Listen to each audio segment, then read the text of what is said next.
আমি বরং মনে করি যে প্রধানমন্ত্রী এবং প্রেসিডেন্টের চূড়ান্ত নিরাপত্তা দেওয়া উচিত। এইটা ছোট করে দেখার কোনো সুযোগ নাই। যানজট বরং দূর করা খুবই জরুরি।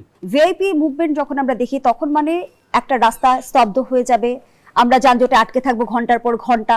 এই ভিআইপি কালচারের অবসান হলো কি? তারেক রহমান আমরা দেখলাম যে নিরাপত্তা প্রোটোকল কমিয়ে সাধারণের কাতারে এসে দাঁড়ালেন। দেখেন, সমস্যাটা ভিআইপির না।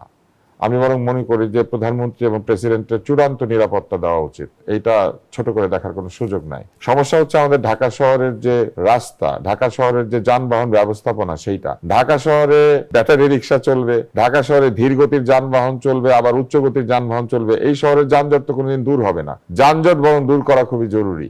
আপনি সাধারণের কাতারে এসে দাঁড়িয়ে যদি আমাদের প্রধানমন্ত্রী নিরাপত্তার অভাব হয়, সেটা তো আমি চাই না। আমি মনে করি যে প্রধানমন্ত্রী এবং প্রেসিডেন্টের নিরাপত্তা, চূড়ান্ত নিরাপত্তা দেওয়া উচিত। এবং সাইরেন বাজালেন না, কিন্তু খালি রাস্তা দিয়ে তাদের যাওয়া উচিত। তারা তো আর প্রত্যেকদিন সারাদিন মানে বেড়ান না, তারা তো এক জায়গা থেকে আরেক জায়গায় সারাদিন যাতায়াত করেন না। তারা এমনও হয় যে সপ্তাহে 1 দিন বা 2 দিন মুভমেন্ট হয় তাদের। তো এইরকম সময় 1-2 ঘন্টা আমি মনে করি যে রাস্তাঘাট বন্ধ থাকতে পারে। এই জিনিসটাকে আধুনিকায়ন করা যেতে পারে, অর্থাৎ যত কম সময় বন্ধ রাখা যায়, অর্থাৎ শুধুমাত্র ওই সময়টুকু ছাড়া বাকি সময়টুকু যে আটকে রাখা হয়। যেমন আমি আগে দেখেছি যে এই কনভয় যাওয়ার অন্তত আধা ঘন্টা আগে রাস্তা বন্ধ হয়ে গেছে। এটা না করলেই হয়। তবে রাস্তা বন্ধ করার আমি বিরুদ্ধে না। আর আরেকটা জিনিস হচ্ছে যে ঢাকা শহরের যান ব্যবস্থাপনাকে অবশ্যই নতুন ভাবে দেখা উচিত। এই যে লাখ লাখ ব্যাটারি রিক্সা, যারা কর দেয় না, যারা রাস্তায় জায়গা দখল করে বসে থাকে, যাদের গতি কম হওয়ার কারণে অন্য গাড়িকে সেই গতিতে নেমে আসতে হয়, এবং যারা দুর্ঘটনা ঘটায়, করবিহীন যানবাহন কেন ঢাকা শহরে চলবে?